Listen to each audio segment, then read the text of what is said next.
የእግዚአብሔር ስም የተባረከ ይሁን።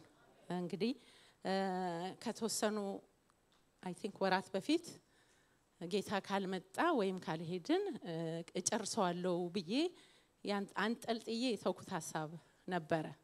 እንግዲህ የነበራችሁ መልካም ተከተሉኛላችሁ፣ ያልነበራችሁ ደግሞ ያው መልእክቱ ስላለ መስማት ትችላላችሁ። እግዚአብሔር ይመስገን። እና ተነጋግረን የነበረው ስለ ጌታ ኢየሱስ ክርስቶስን የእግዚአብሔር ልጅነት ኢየሱስ ክርስቶስ የእግዚአብሔር ልጅ በሚል ተነጋግረን ነበር። እንግዲህ የምታስታውሱ ሰዎች ታስታውሳላችሁ። የተወሰነ ነገር ለማስታወስ የተነሳንበት ሐሳብ ጌታ ኢየሱስ ክርስቶስ የእግዚአብሔር ልጅ መሆኑን የእግዚአብሔር ቃል የሚያስተምረንን ስሙ ይህ ስም ከሰማይ የመጣ ስም መሆኑን ገና ጌታ ኢየሱስ ክርስቶስ በድንግል ማርያም ማህፀን ከማደሩ በፊት ቅዱሱ የእግዚአብሔር መልአኩ ገብርኤል የምስራችን ይዞ ወደ ማርያም ሲመጣ የምትወልደው ልጅ ልዑሉ የእግዚአብሔር ልጅ እንደሚባል እንደገና ጨምሮም የእግዚአብሔር ልጅ እንደሚባል ደግሞ ሁለተኛ እንደነገራት።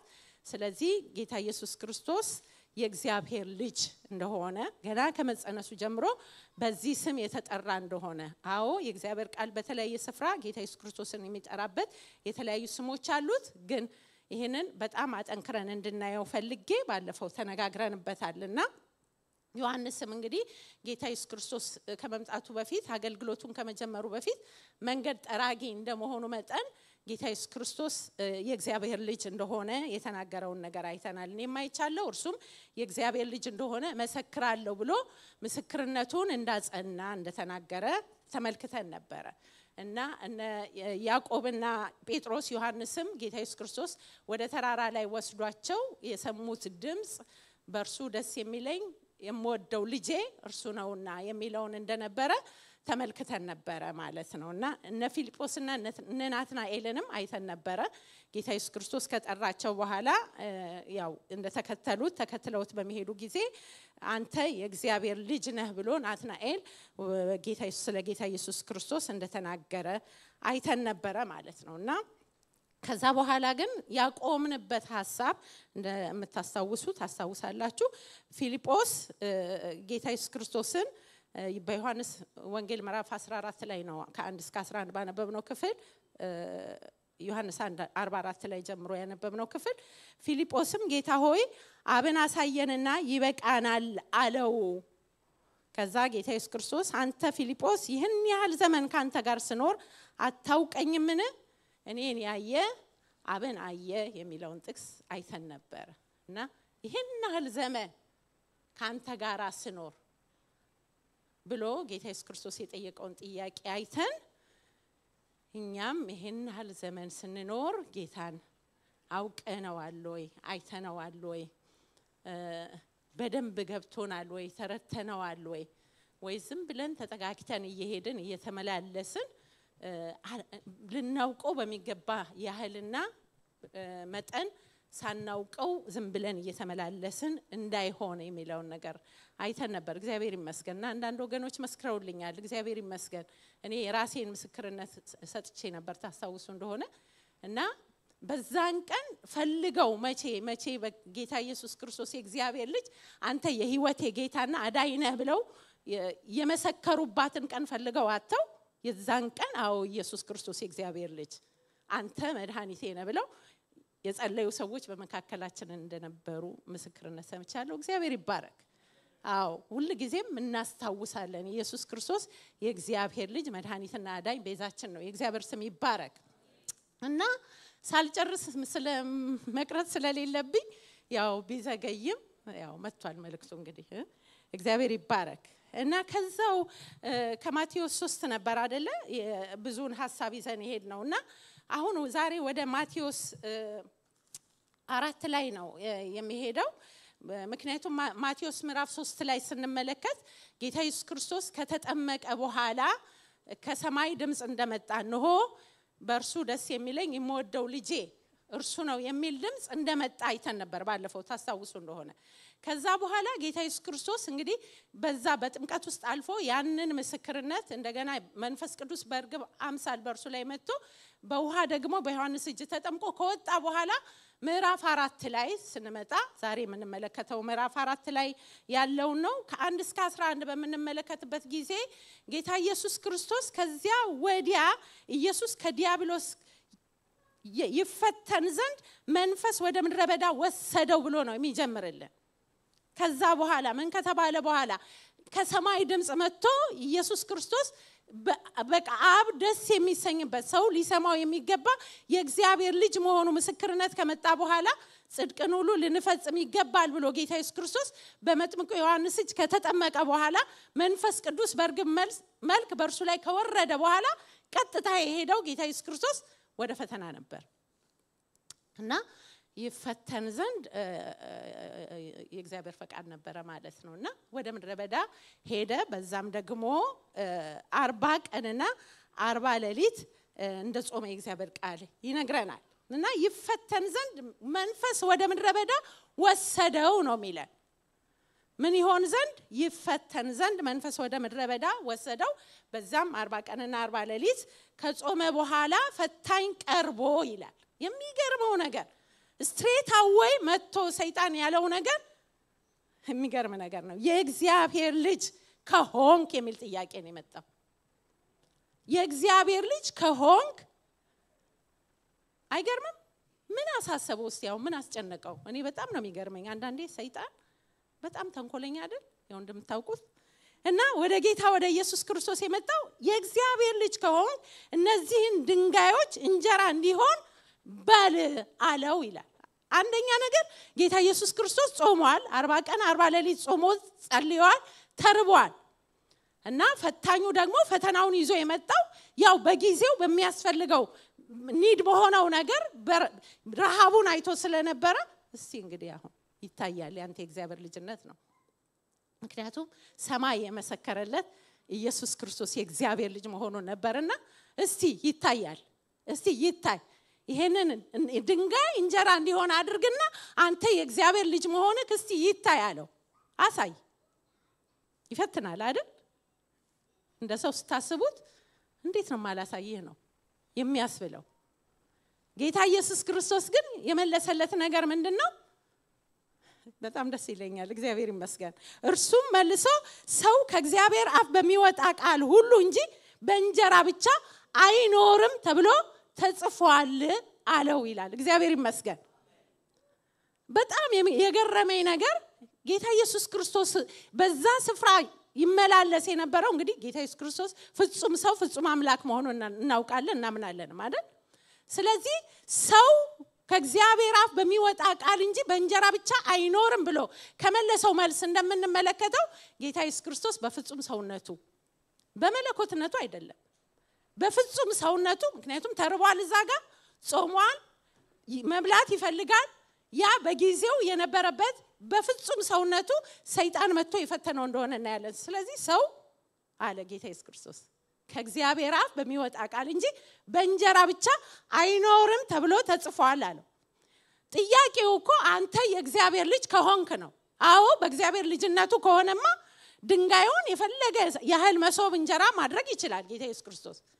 ነገር ግን እዛ ጋር ይመላለስበት የነበረው የመጣበት ዓላማ ሰው ሆኖ የሰውን ስራ ሰው ሊከፍለው የሚገባውን ዋጋ ሊከፍል ስለነበረ አዎ የእግዚአብሔር ልጅ ነው፣ ግን በሰውነቱ በዛ ስፍራ ይመላለስ ነበርና ሰውም ሆኖ ግን ሰይጣንን የመለሰለት መልስ ስንመለከት ሰው ከእግዚአብሔር አፍ በሚወጣ ቃል እንጂ በእንጀራ ብቻ አይኖርም። እግዚአብሔር ይባረክ። የእግዚአብሔር ሰው በእንጀራ ብቻ አይኖርም። እሺ አዎ የእግዚአብሔር ሰው ከእግዚአብሔር አፍ በሚወጣ ቃል እንጂ በእንጀራ ብቻ አይኖርም። እስቲ አጠገባችሁ ያለውን አንተ ወይም አንቺ የእግዚአብሔር ሰው ስለሆንክ በእንጀራ ብቻ አትኖርም።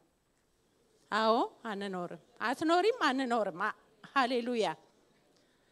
ስለዚህ ይሄንን ብሎ ልኩን ሲነግረው ምንም መመለስ አልቻለም። ከዛ በኋላ መከራከር አልቻለም። ምክንያቱም ላጥ አድርጎ የመዘዘለት ምንድነው? የእግዚአብሔር ቃል ሰይፍ የሆነው የሚወጋው የሚሰራው ከሁለት አፍ ካለው ሰይፍ ልክ የሚሰራውን ስልጣን ያለውን ቃል ነበርና መመለስ አልቻለም።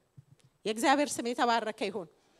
ያው ከዛ በኋላ ደግሞ እሱ መቼም አንዴ መጥቶ ዝም ብሎ ባንዴ ተስፋ አይቆርጥም አይደል? እኛም ህይወት ላይ እንደምናየው ያንኳኳል እየመጣ 10 ጊዜ አይተኛማ። እስቲ ቆይ እድሌ ልሞክር ይልና ደግሞ እንጀራው ሲያበቃ ከዛ ቀጠለና ምን ብሎ መጣ? ቁጥር 5 ላይ ስናይ ከዚህ በኋላ ዲያብሎስ ደግሞ ምን አደረገ ይላል? ወደ ቅድስት ከተማ ወሰደውና እርሱን በመቅደስ ጫፍ ላይ አቆመው ይላል። ተመለከትከው ብሎ ለማሳየት ማለት ነው። አቆመውና አሳየው። ከዛ ምን አለው? ከፍታውን አሳይቶት መላእክቱን ስለ አንተ ያዝልሃል፣ እግርህም በድንጋይ እንዳትሰናከል በእጆቻቸው ያነሱሃል ተብሎ ተጽፏል። አይገርምም? ቅድም እኮ ጌታ ኢየሱስ ክርስቶስ የመለሰለት ቃል ነበር እንጂ እሱ ያለው ይሄንን ድንጋይ እስቲ እንጀራ አድርገው ነው። ጥቅስ ጠቅሶ አልነበረ መጀመሪያ። አያችሁ? ጦርነቱ በጣም ስልቱን ሲቀይርና በጣም ኃይለኛ ሲሆን ቃል ይጠቅሳል ሰይጣን። ቃል ጠቀሰና በቃ እስቲ እንዲህ ተብሎ ተጽፎ የለ ምን አድርጋለው? ከዚህ ከመቅደስ ጫፍ ላይ ምን አድርግ? ራስህን ወርውር። የእግዚአብሔር ልጅ ከሆንክ ወደ ታች ራስህን ወርውር። አሁንም ጥያቄው የእግዚአብሔር ልጅ ከሆንክ ነው። ከሆንክ እስቲ ወርውርና አሳይ። ከዚህ ካለህበት ከፍታ ስትወረወርና ስትወርድ እታች ወደ መቅደሱ አካባቢ ያሉ ሁሉ እውነትም የእግዚአብሔር ልጅ ነህ ብለው ያጨበጭቡልሃል። እስቲ ጣልና አሳይ ልጅ ከሆንክ አለና ሁለተኛውን ፈተና መጣ። ያውም ጥቅስ ጠቅሶ አያችሁ? አንደኛውን ካለፋችሁ ሁለተኛ ላይ በጥቅስ ነው የሚመጣው። እና ጌታ ኢየሱስ ክርስቶስ ጥቅስ ይዞ የመጣውን ዲያብሎስን ምን አለው? ጌታ አምላክህን አትፈታተነው ተብሎ ደግሞ ተጽፏል። አዎ አንተ እንዳልከው ተብሎ ተጽፏል። መላእክቱን በርግጥ ያዛል። ደግሞ ምን ተብሎ ተጽፏል? አትፈታተነው ተብሎ ደግሞ ተጽፏል። ጌታ አምላክህን ተብሎ ተጽፏል አለው ይላል። እግዚአብሔር ይመስገን። ከዛ ቀጥሎ ደግሞ አሁንም አላረፈም ዲያብሎስ። ቀጥሎ ቁጥር 7 ላይ ቁጥር 8 ላይ ደግሞም ዲያብሎስ እጅግ ረጅም ወደ ሆነ ተራራ ወሰደው። አሁን ከቤተ መቅደሱ ከፍታ ያለውን ክብር ያለውን ነገር ሁሉ አሳይቶት ምንም አይነት ነገር ሊያገኝ አልቻለምና ከዛ ቀጥሎ እንደገና ወደ ተራራ ወሰደው። ዓለምን ሁሉ የዓለምን መንግስታት ክብራቸውንም ሁሉ አሳይቶ ይላል። በጣም የሚያስጎመጀውን ነገር ክብራቸውን ሁሉ ውበቱን ሁሉ ከፍ አድርጎ ካሳየው በኋላ ምን አለ ይላል? ወድቀህ ብትሰግድልኝ ይህን ሁሉ እሰጥሃለሁ አለው ይላል። አንደኛ ላይ የእግዚአብሔር ልጅ ከሆንክ ነው። ሁለተኛም ላይ አሁንም የእግዚአብሔር ልጅ ከሆንክ ነው። አሁን ግን ወድቀህ ብትሰግድልኝ ይህን የምታየውን ሁሉ እሰጥሃለሁ። ማንነቱን አላወቀውማ። የሚያየው ሰው መሆኑን ነው፣ መራቡን ነው። እዛ ጋር 40 ቀን 40 ሌሊት ጾሞ የደከመውን ያንን ሰው ፍጹም ሰው ሆኖ በዛ ስፍራ ላይ ያገኘውን ነበር ሊጥለው በአንድም በሁለትም የሞከረው በሶስተኛውም የመጣው ማለት ነው። አሳየው ይሄ ሁሉ ክብር ተሰጥቶኛል፣ ስለዚህ ብትሰግድልኝ እሰጥሃለሁ አለው ይላል ጌታ ኢየሱስ ክርስቶስ። አሁንም ሂድ አንተ ሰይጣን ለጌታ ለአምላክ ስገድ እርሱንም ብቻ አምልክ ተብሎ ተጽፏል አለው ይላል። እግዚአብሔር ይባረክ። ለማንም ስግደት አይገባም። የሚገባው ለእግዚአብሔር ለአምላኬ ብቻ ነው፣ ለአምላክ ብቻ ነው። አዎ በፍጹም ሰውነቱ አምላኬ እያለ ጌታ ኢየሱስ ክርስቶስ አብን ይጠራል አይደል? ወደ አምላኬና ወደ አምላካችሁ እያለም ይናገራል። እና በዚህ መሰረት ጌታ ኢየሱስ ክርስቶስ ወደርሱ የመጣውን የዲያብሎስን ፈተና እንዳለፈ እንመለከታለን። እንግዲህ የመጀመሪያው ነገር ጌታ ኢየሱስ ክርስቶስ መለኮታዊ ኃይሉን ተጠቅሞ ለግል ጥቅሙ ማለት ነው። እስቲ አንተ ከሆንክ የእግዚአብሔር ልጅ ከሆንክ አድርግና አሳይ። ይሄ ፐርሰናል የሆነ ነገር ነው። ርቦሃል፣ ስለዚህ እውነት አንተ የእግዚአብሔር ልጅ ከሆንክ እስቲ አሳይና ለግል ጥቅምህ የተሰጠህን የልጅነት ስልጣንን እስቲ ተጠቀምበት አሳይ እስቲ አለው። ኖ እኔ እግዚአብሔር ልጅ የሆንኩ ሆኜ ወደዚህ ምድር የመጣውበት ዓላማ ላንተ ማንነቴን ማሳይበት ለማሳየት አይደለም። አዎ ዓላማው እዛ ጋር ተአምር አድርጎ ሰይጣንን ማስገረም አይደለም ጌታ ኢየሱስ ክርስቶስ የመጣበት ዓላማ። ስለዚህ ኖ ይሄ አይደለም አጀንዳዬ። እኔ የመጣሁበት ዓላማ ለግሌ ለኒዲ አሁን እዚህ ርቦኝ ላለሁበት 40 ቀን 40 ሌሊት ጾሜ ለምፈልገው ዳቦ ያንን ድንጋይ እንጀራ አድርጌ ለመብላት አይደለም የመጣሁበት ዓላማ። የግል አጀንዳ አይደለም ጉዳዩ። ነገሩ እዚህ ጋር አይደለም። አንተ ማታውቀው ሌላ ነገር አለ። ወደ መቅደስም ወስዶ እስቲ ወርወር ራስክንና አሳይ ሲለው ከዛ ከወረደ በኋላ እታች ያሉ ሁሉ ሆ ያሉ እንዲያጨበጭቡ ያንን ለማሳየት አይደለም ዓላማዬ። በቃ ሱፐርማን ምናምን እንደሆንኩኝ የሆነ አክሮባት ሰርቼ ምናምን ቀጥ ብዬ ስቆም ምናምን ህዝብ ሁሉ እንዲያጨበጭብልኝ ለዛ አይደለም የመጣሁት። ስለዚህ አሁንም በዚህ አልወድቅልህም አለ። እግዚአብሔር ይመስገን። ደግሞም የዓለምን ክብር ሁሉ አሳየውና ይላል። በቃ ስልጣኑን ክብሩን ያለውን ውበቱን ሁሉ አሳየውና ይላል። አላወቀውም። እሱ የክብር ሁሉ ጌታ የከበረ አምላክ መሆኑን አላወቀውም ነበር። በምድር በሰማይ ያለውን ጠቅልሎ የሚገዛ ጌታ መሆኑን አላወቀውም ነበር። ጌታ ኢየሱስ ክርስቶስ ደግሞ የመጣበትን ዓላማ ስቶ ሰይጣን ለሚጠይቀው ጥያቄ የሆነ ድርድር ያደረገ ለመሄድ አልነበረም። የጌታ ኢየሱስ ክርስቶስ የመምጣቱ ዓላማ ወይም የእግዚአብሔር ልጅ ተብሎ የመጣበት ዓላማ ያ አልነበረም። እግዚአብሔር የተባረከ ይሁን። እንግዲህ እንደምናውቀው የመጀመሪያው አዳም በሰይጣን ፈተና ነው የወደቀው አይደለ? እንግዲህ ሰይጣን በእባብ ተመስሎ ወደ ሔዋን እንደመጣ እናውቃለን። ከዛ በኋላ ሔዋን ያው ጥሩ ድርድር ካደረገች በኋላ ምንድነው ያደረገችው? ዞር ብላ አየችው ይላል አይደል? ያንን ዛፍ ስታይ ዛፉ ለመብላት ያማረ ለዓይንም የሚያስጎመጅ እንደሆነ አየች። በቃ መጀመሪያ ግን ምንድነው ያደረገው? ሐሳቡን ያስገባባት። ከዛ በኋላ ወሰደች፣ በላች፣ ሄዳ ለአዳምም ሰጠችው። ስለዚህ የመጀመሪያው አዳም ከእግዚአብሔር ሐሳብ ከእግዚአብሔር ዓላማ በኤደን ከተቀመጠበት ከእግዚአብሔር ፈቃድ ወደቀ አይደለ? ስለዚህ ነው ድምጽህን በገነት መካከል ሰማው፣ ስለዚህ ፈራው፣ ተሸሸኩ አለ። ፈሪ ሆነ፣ ተደበቀ። ምክንያቱም ጠላት አገኘው፣ ወጥመድ ውስጥ ከተተው። የእግዚአብሔር ሐሳብ የእግዚአብሔር ዓላማ በአዳምና በሔዋን ሕይወት ውስጥ ተጀምሮ የነበረው ፕላን እንዲጨናገፍ አድርጎ ነበር ማለት ነው። በጌታ በኢየሱስ ክርስቶስ ግን ሁለተኛው አዳም ላይ ግን ሰይጣን አልተሳካለትም። እግዚአብሔር ይባረክ። ምክንያቱም በሁለተኛው አዳም ታርጌቱን የመታው ዲያብሎስ በመጀመሪያው አዳም ታርጌቱን የመታው ዲያብሎስ ሁለተኛውን አዳም የመጣበትን ዓላማ አስቶ ሐሳቡን ለመፈጸም ፈልጎ ነበር፣ ግን አልተሳካለትም። የእግዚአብሔር ስም የተባረከ ይሁን። ቢለው ርቦሃል ቢለው አሳይ ማንነትን ቢለው በዚህ ቢለው በዛ ቢለው ርዕስ ቢቀያይር እርሱ ፍጹም ሰው ፍጹም አምላክ ስለነበረ በዲያብሎስ ወጥመድ ውስጥ አልወደቀም። የእግዚአብሔር ስም ይባረክ። ይገርማልና ይሄን ያህል በዲያብሎስ መንደር የእግዚአብሔር ልጅነት ነገር በጣም የሚያንገበግብ ጉዳይ ነው ማለት ነው። አይገርማችሁ? ይሄንን እንግዲህ የምንመለከተው ጌታ ኢየሱስ ክርስቶስ በአገልግሎቱ እየቀጠለ እናያለን። ከዛው ምዕራፍ ላይ እየወረድን ስንመለከት ጌታ ኢየሱስ ክርስቶስ ወንጌልን እየሰበከ ቁጥር 23 እና 24 ላይ ስንመለከት ኢየሱስ በምኩራቦች እያስተማረ የመንግስትንም ወንጌል እየሰበከ በሕዝብ ያለውን ደዌ እየፈወሰ አጋንንት ያደሩባቸውን ነፃ እያወጣ ዝናውም ወደ ሶሪያ ሁሉ ወጣ እያለ ይናገራል። እግዚአብሔር ይመስገን።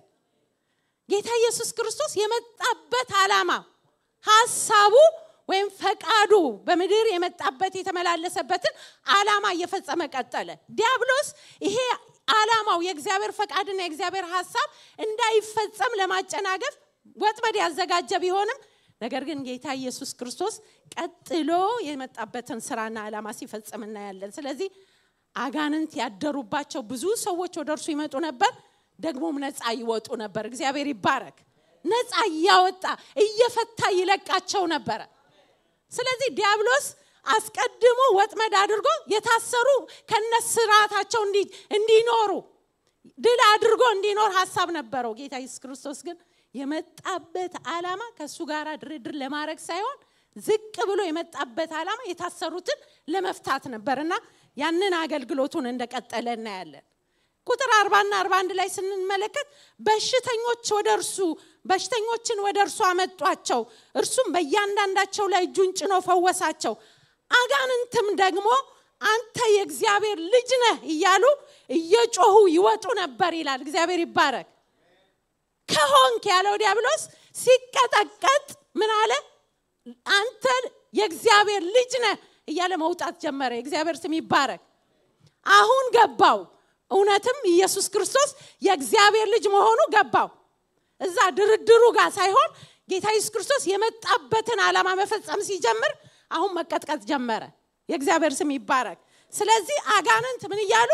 አንተ የእግዚአብሔር ልጅ ነህ ይያሉ እየጮሁ ይወጡ ነበር አለ። እግዚአብሔር ስም ይባረክ። ኢየሱስ ክርስቶስ የእግዚአብሔር ልጅ አጋንንትን ይቀጠቅጣል። ዛሬም አጋንንትን ይቀጠቅጣል። ሰዎችን ዛሬም ነፃ ያወጣል። ኢየሱስ ክርስቶስ የእግዚአብሔር ልጅ ስሙ ይባረክ።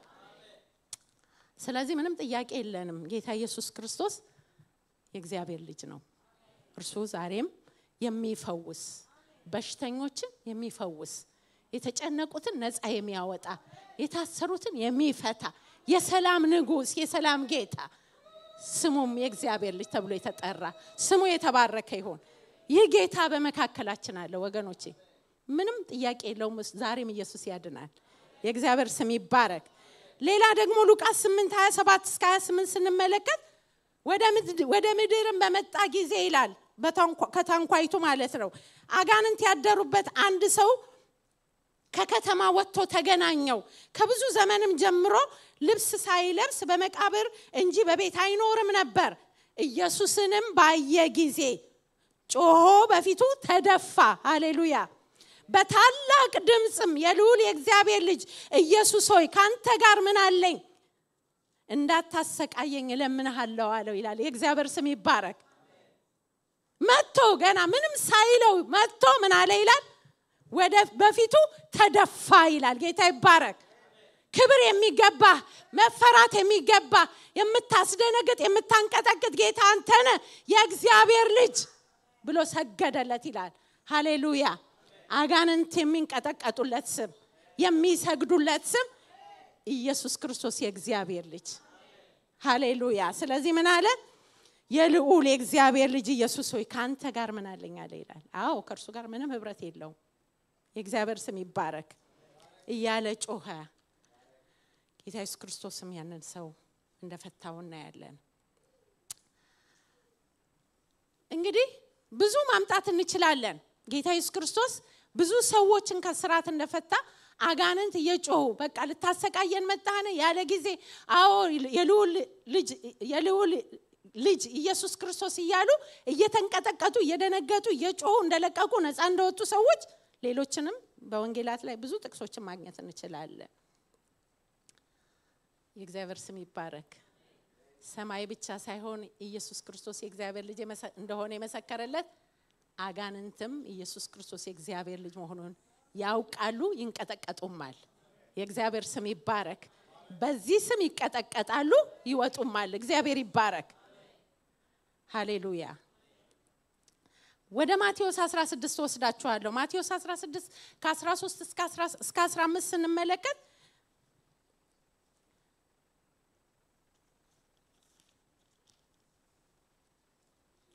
ኢየሱስም ወደ ፊልጶስ ቂሳሪያ ሀገር በደረሰ ጊዜ ደቀ መዛሙርቱን ሰዎች የሰውን ልጅ ማን እንደሆነ ይሉታል ብሎ ጠየቃቸው ይላል። ሰዎች የሰውን ልጅ ማን ይሉታል ብሎ ጠየቃቸው ይላል። ስለዚህ በጥያቄው መሰረት ሰዎች የሚሉትን መልስ ሰጡ።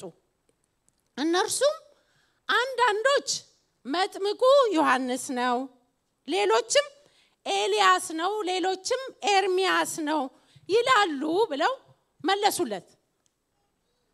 ይሄ እንግዲህ አካባቢያቸው ላይ የሚናፈሰው ወሬ የሚሰማው ድምጽ ይሄንን ይመስል ነበር። አንዳንዱ አረ ምን አይነት ነገር ነው ይሄ ዮሐንስ ሳይሆን አይቀርም ይላል። አንዳንዱ ኖ ነገሩን ስመረምረው ከኤልያስ ጋር ይመሳሰላል።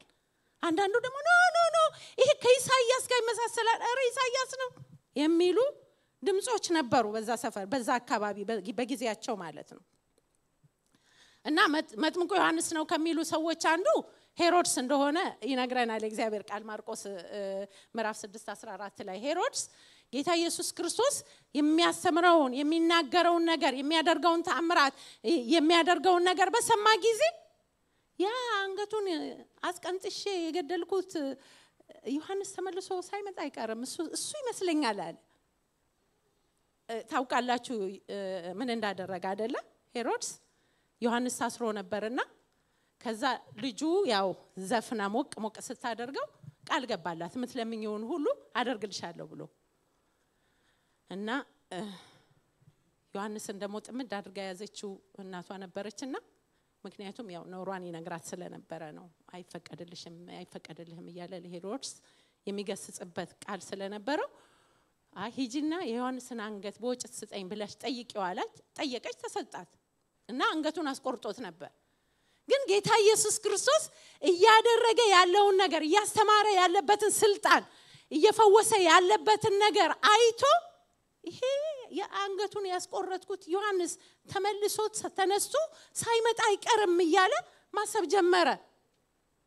ልክ እንደሱ ያሉ ሌሎችም ዮሐንስ ነው እያሉ ጌታ ኢየሱስ ክርስቶስ ዮሐንስ መጥምቁ ዮሐንስ ሳይሆን አይቀርም እያሉ ይናገሩ ነበር። ስለ ኤልያስም እንግዲህ ስለ ኤልያስ የሚያውቁት ብዙ ነገር ስላለ ስለ ኤልያስም ከጌታ ከኢየሱስ ክርስቶስ ጋር ያመሳሰሉ የሚናገሯቸው ኤርሚያስንም የሚናገሯቸው ነገር ነበር። ስለ ጌታ ስለ ኢየሱስ ክርስቶስ ሰዎች ብዙ ነገር ይሉ ነበር። ለምሳሌ በማርቆስ 6:3-5 ስንመለከት ስለ ጌታ ኢየሱስ ክርስቶስ ምን ነበር ብለው ይናገሩ የነበረው? ይህ ጸራቢው የማርያም ልጅ ያዕቆብም የዮሴፍም የዮሳም የይሁዳም የስምዖንም ወንድም አይደለምን? ደሞ ይሉ ነበር። እህቶቹስ በዚህ በእኛ ዘንድ አይደሉምን አሉ። ይሰናከሉበትም ነበር። ይሄንን ያሉት ምን ካዩ በኋላ ነው? ይናገርበት የነበረውን ስልጣን ያስተምርበት የነበረውን ያደርግ የነበረውን ምልክቱን ተአምራቱን ሰዎችን ነፃ ማውጣቱን ካዩ በኋላ እንዴ ይሄ ያው ምን ብለው ጸራቢው የማርያም ልጅ አይደለም? እህቶቹ ወንድሞቹን የምናቃቸው ይሄ በሰፈራችን በመንደራችን እሱ አይደለም እንዴ? እንዴት የማይገናኝ ነገር ነው። ከነ ማርያም ቤት ያንን አናጺ የነበረውን ዮሴፍን እየረዳ ያደገው ያም እነሱም ያቁት ከሰፈራቸው ከመንደራቸው የወጣው እንዴት ባለ ስልጣን ይናገራል? እንዴት ባለ ተአምራት ሰዎችን እንዴት ነፃ ያወጣል? እንዴት ይፈውሳል? እንዴት ያጽናናል? እንዴት ይመክራል? በጣም ተገረሙበት። ግን ሲጠሩት ጸራቢው የማርያም ልጅ ይሄ የክብር ስም እንዳይመስላችሁ ያ የመንደራችን የሰፈራችን ልጅ እኮ ነው። ይሄ የክብር ስም አይደለም። ባለፈው ተናግሬበታለሁ። እኛ ኢየሱስ ክርስቶስ የማርያም ልጅ ብለን አንጠራው። መጽሐፉ ከሰማይ የጠራበት ስም ኢየሱስ ክርስቶስ የእግዚአብሔር ልጅ ይባላል። ሃሌሉያ። ይሄንን ብለው ተሰናከሉበት ነው የሚለን።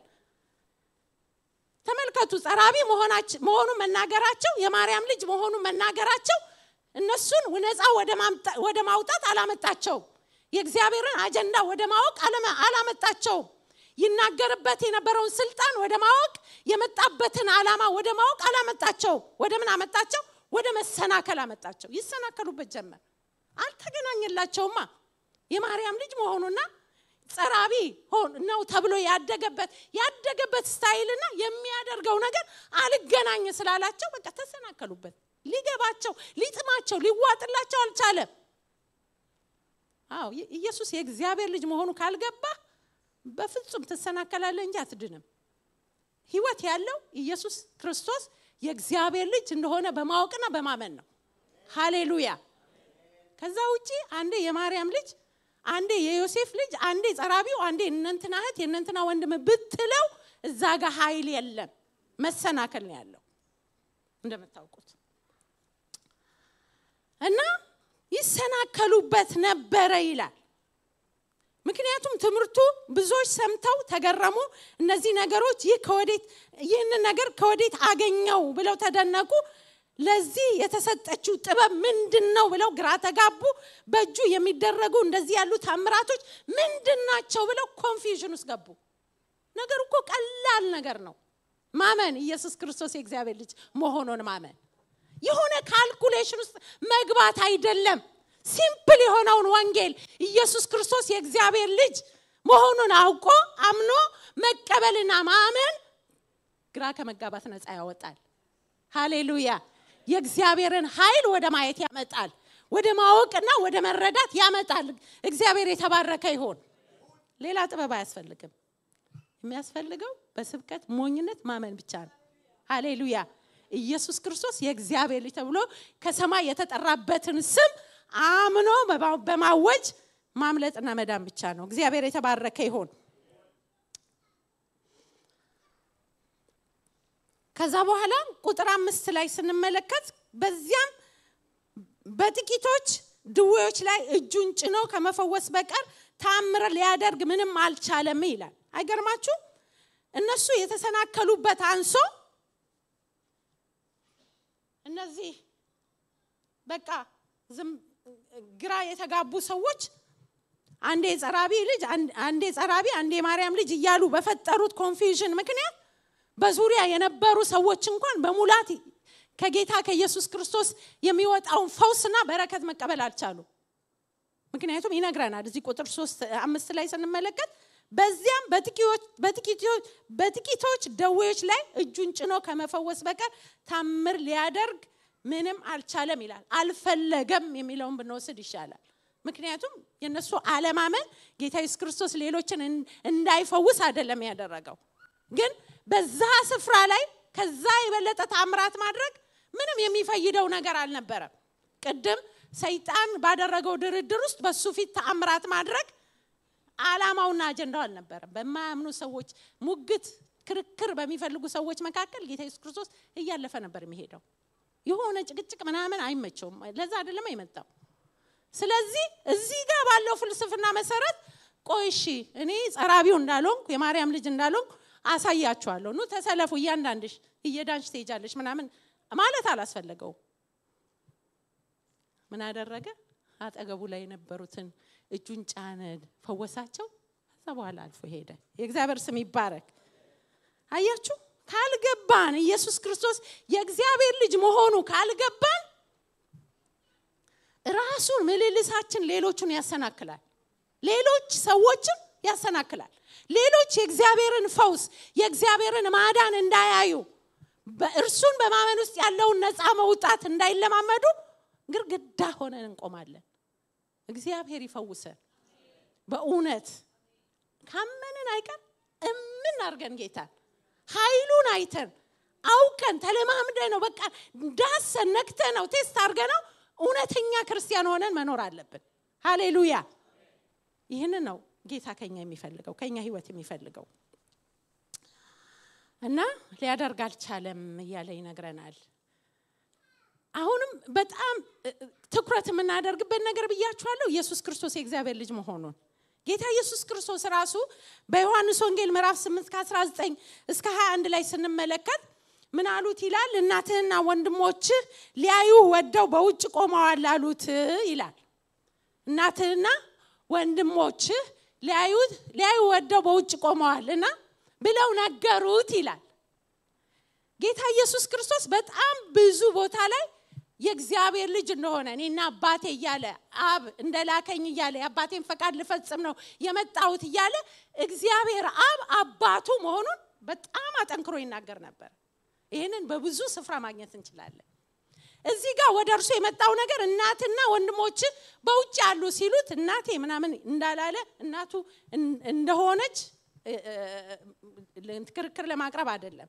ነገር ግን ምንድነው ብሎ የመለሰው እናትና ወንድሞቼስ ይላል የእግዚአብሔርን ቃል ሰምተው የሚያደርጉት እነዚህ ናቸው አለ ይላል እግዚአብሔር ይባረክ አሁን እኔ እዚህ ጋር እናቴ ይያልኩ ስለ እናቴ ወንጌል ልነግራችሁ ወይም ልሰብካችሁ ወይም ላስተምራችሁ አይደለም ያለሁት የመጣበት ዓላማ አብን መግለጥ አይደለ የአብን ፍቅር ለኛ መግለጥ የአባትን ፍቅር ዓላማውን ፈቃዱን ሐሳቡን በመድር ላይ ማገልገል እንጂ ማርያም እናቱ መሆኗን በዛ ስፍራ ላይ መግለጥ ለሷ አላስፈልገውም ውጡ ከዛ አጀንዳና እውነት ልንገራችሁ እናቴና ወንድሞቼስ የእግዚአብሔርን ፈቃድ የሚያደርጉ የእግዚአብሔርን ቃል የሚያደርጉ እነዛ ናቸው አለ እግዚአብሔር ይባረክ ስለዚህ እሱ ያልሰበከበትን ነገር ለምንኛ እንሰብካለን ኢየሱስ ክርስቶስ የእግዚአብሔር ልጅ መሆኑን ብቻ እንናገራለን ሃሌሉያ ኃይልና ማዳን ያለው ዛጋ ስለሆነ ማለት ነው እግዚአብሔር ስም ይባረክ ስለዚህ ጌታ ኢየሱስ ክርስቶስ እናቴና ወንድሞቼ ብሎ የጠራው የእግዚአብሔርን ቃል ሰምተው የሚያደርጉትን እንደሆነ እንመለከታለን ማለት ነው። እንግዲህ ወደ ዋናው ሐሳብ ስንመጣ ጌታ ኢየሱስ ክርስቶስ እሺ ሰዎች እንዲህ ካሉ በነማርያም መንደር ሰፈር የነበሩ ሰዎች እንደዚህ ካሉ አጋንንት ቀደም ያሉትን ነገር ይያሉ የነበሩት ይያሉ እየጮሁ ይወጡ የነበረውን ነገር ሁሉ አይተናል። ከዛ ቀጥሎ ግን የመጣው ጥያቄ ማቴዎስ 16:15 ላይ እናንተስ እኔን ማን እንደሆንኩ ትላላችሁ አላቸው ይላል። እናንተስ አንተስ አንቺስ? ሃሌሉያ አሜን። ኢየሱስ የእግዚአብሔር ልጅ ሃሌሉያ። ጌታ ኢየሱስ ክርስቶስ ይሄንን ጠየቀ። እናንተስ እኔ ማን እንደሆንኩ ትላላችሁ? ኦኬ ውጪው ያለ ያለውን ነገር ሁሉ ሰምተናል። አሁን ቀደም እንዳልነው ዮሐንስም ይበል ኤልያስም ይበል ኤርሚያስም ይበል ማንንም ይበል ማንንም እሺ ይሁን አናዚም ይባል የማርያም ልጅ ይባል የእነንትና ወንድም ማንንም ይባል እናንተ ምን ትላላችሁ? ቁም ነገሩ ይሄ ነው። ምፈልገው ዋናና ትልቅ ነገር እናንተ ማን እንደምትሉኝ መስማት ነው። ምክንያቱም በጣም ጠጋ ብላችሁ ከሰነበታችሁ አይቀር ማን እንደሆንኩ ማወቅ አለባችሁና ባለፈው አይተናል አይደለ? አብን አሳየንና ይበቃናል ሲል እስከ ዛሬ አለ ጌታ። እና አሁንም ማን ትሉኛላችሁ እናንተ? ጴጥሮስ ወንድማችን ጌታ ይባርከው በቃ ፈጠን አለና ሃሌሉያ እንደሱ ትኩስ ያርገን። ይሆነ እንደምታቀው ያው እግዚአብሔር መቼም ያው ታቃለ ምናምን የለም። ኢየሱስ የእግዚአብሔር ልጅ ነው። ሃሌሉያ ምንም የሆነ እጅ ማሻሸት ምናምን የሆነ ቃላት መምረጥ ጣራጣራ ማየት ምናምን አላስፈልገው።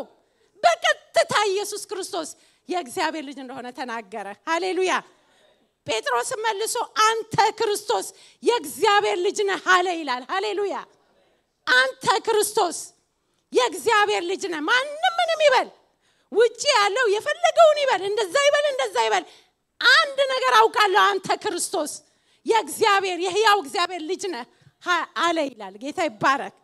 ሃሌሉያ አንተ ክርስቶስ የሕያው እግዚአብሔር ልጅ ነህ ሃሌሉያ ብሎ መሰከረ። ሃሌሉያ በጣም የገረመኝ ነገር ኢየሱስም መልሶ እንዲህ አለው የዮና ልጅ ስምዖን ሆይ በሰማያት ያለው አባቴ እንጂ ስጋና ደም ይህን አልገለጠልህም። አይገርምም እንዴ? አስባችሁ ታውቃላችሁ? ኢየሱስ ክርስቶስ የእግዚአብሔር ልጅ እንደሆነ ስጋና ደም ስለገለጠልን እንዳላወቅን ገብቶን ያውቃል?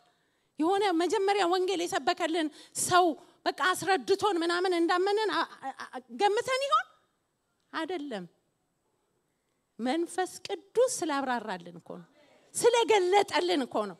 አሜን ማለት የቻልነው እኮ እንድንረዳ ስላገዘን ነው፣ እንድንረዳ ስለረዳን ነው፣ እንዲበራልን ስላበራልን ነው።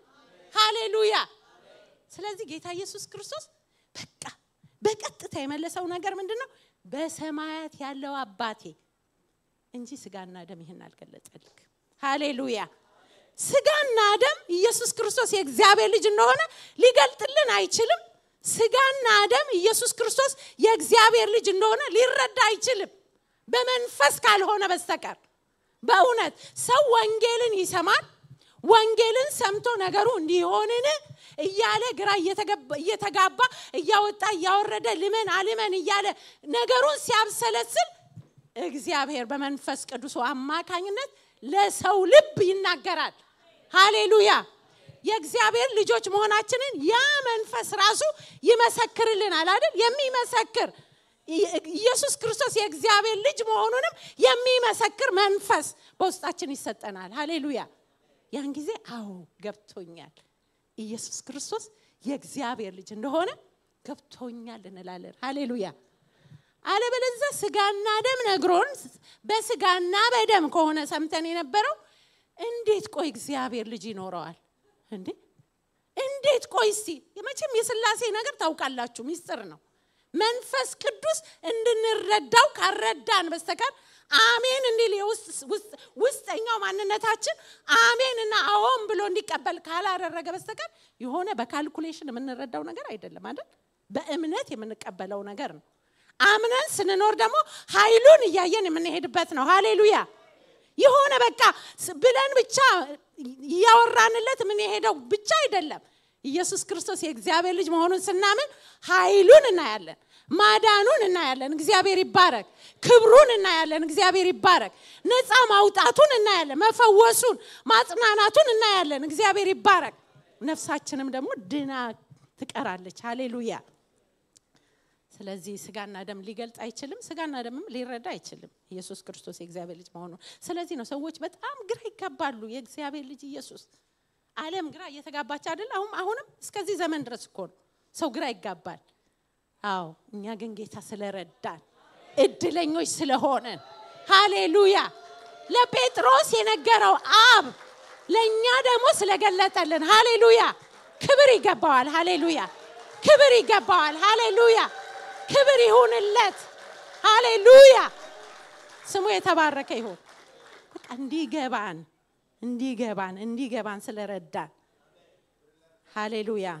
ክብር ይሁንለት።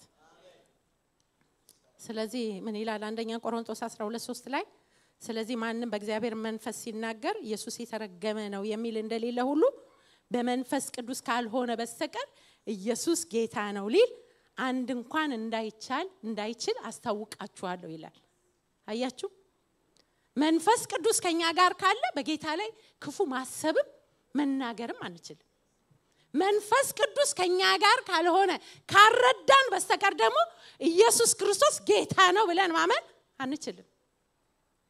ጌታ ነው ብለን መናገርም መመስከርም ማወጅም አንችልም።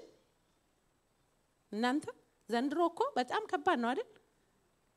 መናገር እንደው አንድ ሰው ጠጋ ብሎን ለ5 ለ10 ደቂቃ እንደምንም እንደው ታርጌቲን ሳልመታ ብለን አስበን እናቃለን?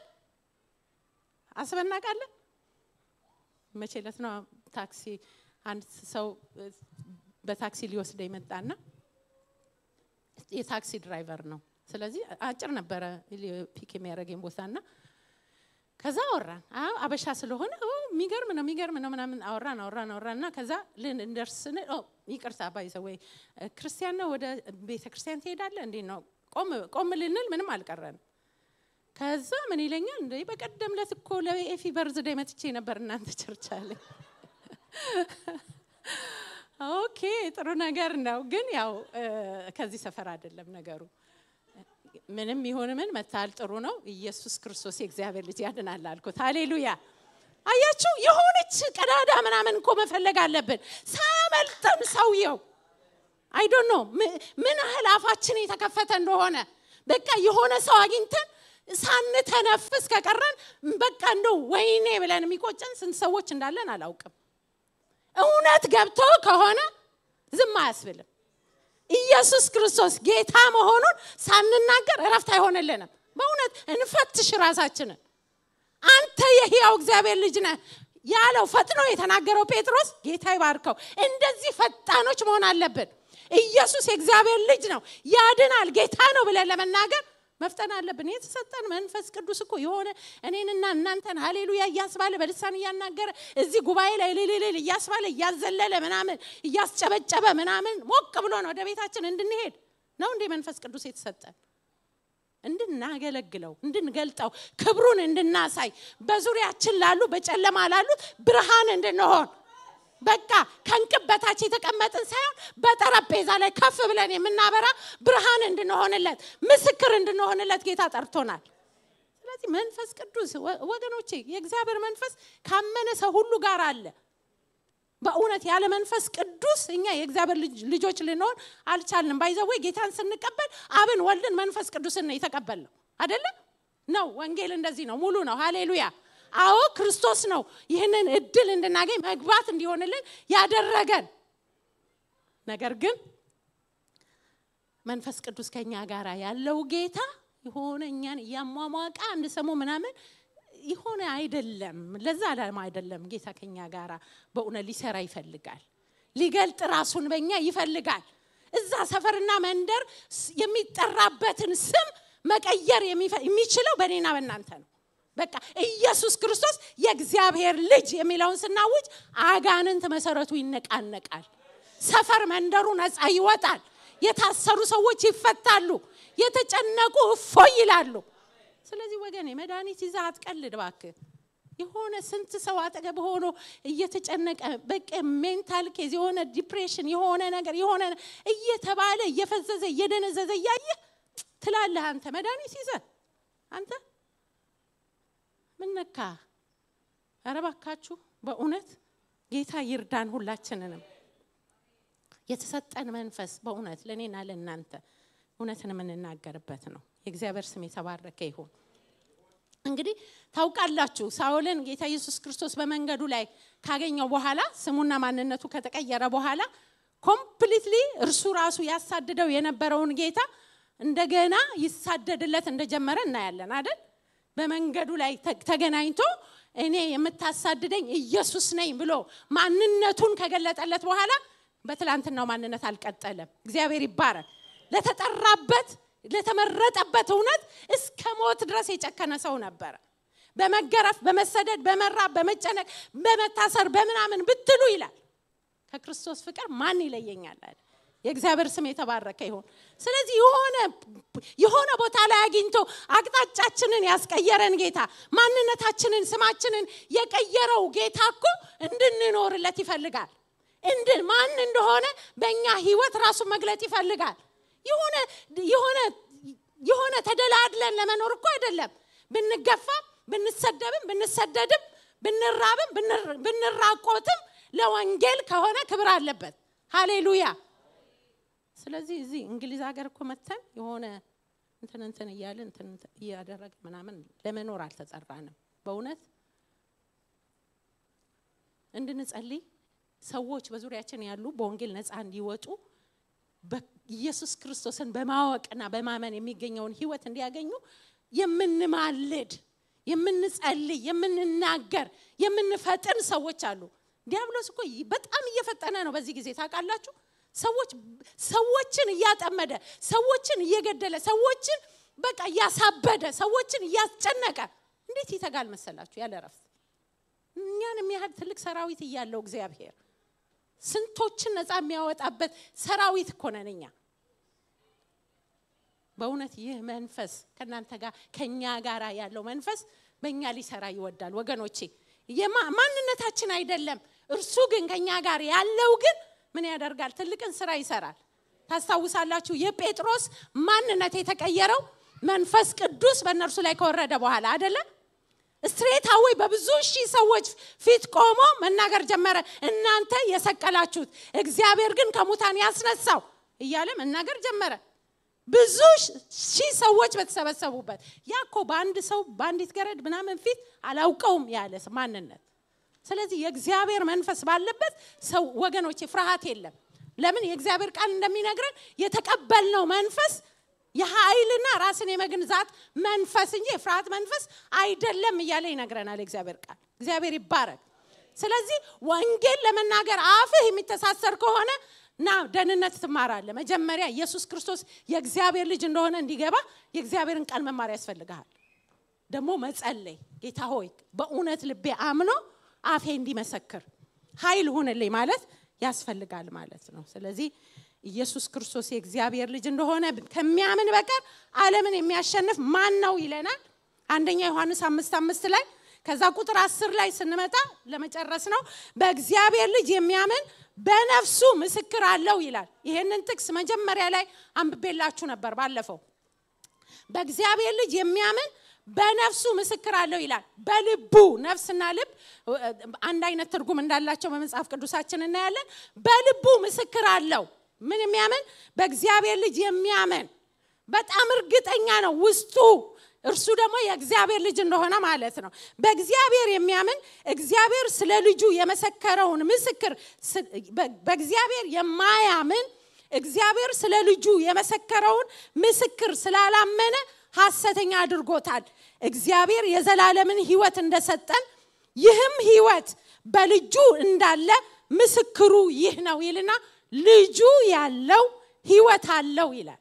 የእግዚአብሔር ልጅ የሌለው ህይወት የለው አለቀ 4 ነጥብ ልጁ ያለው ምን አለው ህይወት አለው እስቲ ልጁ ስላለኝ ህይወት አለኝ የእግዚአብሔር ልጅ ኢየሱስ ክርስቶስ ስላለኝ ህይወት አለኝ ይሄንን ህይወት አካፍላለሁ እመሰክራለሁ እናገራለሁ ዝም አልልም ምክንያቱም ከልብ ያምኛለሁ ሃሌሉያ ከልብ ካመንክ ትናገራለህ ሃሌሉያ የእግዚአብሔር ስም የተባረከ ይሁን ስለዚህ እኛ ካንተ ወደ ማን እንሄዳለን አንተ የዘላለም የህይወት ቃል አለህ እንዳለ ከጌታ ወደ ማን እንሄዳለን ወገኖች እሱኮ የህይወት ቃል ያለው ነፍሳችንን ያሳረፈ ጌታ ሰላም የሆነልን ጌታ ጠላታችንን የቀጠቀጠልን ጌታ በእውነት ነፍሳችን ሐሴት ያደረገች ያመሰገነው ያከበርነው እንድንኖርለት የጠራን ጌታ ከኛ ጋር ስላለ ከርሱ ወደ ማን እንሄዳለን እሱ የዘላለም ህይወት የሰጠን ጌታ በርሱ ውስጥ ረፍት ያገኘንበት ጌታ ስለዚህ ለርሱ ከኖርን ለርሱ እንኖራለን ሃሌሉያ እንመሰክራለን ኢየሱስ ክርስቶስ የእግዚአብሔር ልጅ ጌታ ነው ሃሌሉያ በመድሪቱ ሁሉ ላይ እናውጃለን ኢየሱስ ክርስቶስ የእግዚአብሔር ልጅ ጌታ ነው እርሱ ያድናል ይታደጋል ሃሌሉያ ዛሬም ያጋንንትን ቀንበር ይሰባብራል ዛሬም የታሰሩትን ነፃ ያወጣል ዛሬም እረፍት ላጣች ነፍስ እረፍት ይሰጣል ሰላም ያለው ኢየሱስ ጋር ብቻ ነው እረፍት ያለው በክርስቶስ ብቻ ነው በእውነት በርሱ የሚያምን ሁሉ የዘላለም ህይወት እንዲኖረው እንጂ እንዳይጠፋ እግዚአብሔር አንድያ ልጁን እስኪሰጥ ድረስ ዓለምን እንዲወዷል ይላል ከዚህ የበለጠ መወደድ ምን አለ አንድ ልጁን እስኪሰጥ የወደደን ጌታ በምን ያህል ፍቅር ወደን እንደምንከተለው አላውቅም እኔም ጋርኮ ሙሉ አይደለም እንዲ ስላችሁ ዘራፍ ምናምን ስል ይሆነ እንዲ እየበረርኩ ምናምን እንዳይመስላችሁ ይሄ ቃል እኔንም ቻሌንጅ ስላደረገኝ ስለዚህ ያመነው ጌታ በእውነት ዛሬም የሚሰራ ጌታ ዛሬም የሚያድን ስለዚህ አንድ ሰው አለፍ ሲል አጠገባችሁ ባካችሁ አትለፉት ለሰከንድም ቢሆን my name is እንትና ማለት ትችሉ የለ ታዲያ I am Christian I believe Jesus Christ ምናምን ብላችሁ በዛው ቀጥሉ እንዳያታችሁ ስም ምን ችግር አለ ከሳመልጣችሁ በፊት ማለት ነው እኮ ምንም ችግር የለው እውነት እኔ በጣም ደስ ይለኛል በቃ እንደዛ ማለት ልክ እንዳያቴ ስም ምናምንና በፊት ሰራበት የነበረው ሰው እና ይሄን እሹ ካነሳች አታቆምም ይላልና ልክ ሲመጡ ስሜ ምህረት ነው ሃይ ዩኬ ምናምንልና ምህረት ነው ስሜ ባይ ዘ ዌይ እኔ ከኢትዮጵያ ነኝ እና ደግሞ ክርስቲያን ነኝ አምናለሁ ኢየሱስ ክርስቶስ ጌታ መሆኑን አዳይ መሆኑን አምናለሁ ምናምን ብዬ አድርጌ ልክ በቃ መጨረሻው እዛ ጋር ነው እና የዛን ቀን ያወቀኝ ሰው ስሜ ምህረት ነው ከዛ ከኢትዮጵያ ነኝ ከዛ በኋላ ቀጥሎ ኢየሱስ ክርስቶስ ጌታ መድኃኒት መሆኑን አምናለሁ አም ክርስቲያን ይሄንን ሳይሰማ ማንም አይሄድም ጌታ ይባረክ ዛሬ መንገድ ላይ ቢያገኛችሁ ሰው ቢያቃችሁ ይሆን አታገኙትም ነገ መልሳችሁ ይሆነ እኮ አገኘዋለሁ ነገ መልሼ ስለማገኘው ዛሬ እኔ ራሴን ካስተዋወቁት ነገ ደግሞ ጌታን እነግረዋለሁ ብላችሁ ሄዶ እኮ ላይ መለስ ይችላል ወገኖቼ እድል የለማ ጌታም ሊመጣ ይችላል አንተም ላትኖር ትችላለህ ሳትናገር ጊዜው ያመልጣል ስለዚህ ኢየሱስ ክርስቶስ የእግዚአብሔር ልጅ መሆኑን አምነናል አውቀንማል ድነንበታል አምልጠንበታል ደግሞ እንናገራለን ሃሌሉያ ኢየሱስ ክርስቶስ የእግዚአብሔር ልጅ ሃሌሉያ ስለዚህ ህይወትን ረፍትን ሰላምን ፍለጋ ወደ ማንም አንሄድም እርሱ በቂያችን ሆኖ አግኝተነዋል ረክተንበታል ሰላም አግኝተንበታል ህይወት ሆኖልናል ሃሌሉያ የዘላለም እረፍት የዘላለም ህይወት አግኝተንበታል ስለዚህ ከርሱ ወደ ማን እንሄዳለን ከርሱ ወደ ማንም አንሄድም ስለዚህ ወገኖቼ እረፉ በጌታ ላይ ኢየሱስ ክርስቶስ በቂ ከበቂ በላይ ነው በእውነት እረፉ እኔ አምላክ እንደሆንኩ ወቁ አይደለም ይለው እርሱ አምላክ መሆኑን በማወቅ እረፍት አለ ሰላም አለ ይሄና ያ ነገር ዛሬ እጃችሁ ያልገባው ነገር ስላሌለ ስለሞላ ስለጎደለ እረፍት አይመጣም ኢየሱስ ስላለ እረፍት አለ ኢየሱስ ስላለ ሰላም አለ ኢየሱስ ስላለ ደስታ አለ ህይወት አለ ስለዚህ ከምንም ነገር በላይ ኢየሱስን ፈልጉት እርሱ በቂና ከበቂ በላይ ነው ሃሌሉያ እንጸልያለን ጌታን እየባረክን እያመሰግንን የእግዚአብሔር ልጅ ኢየሱስ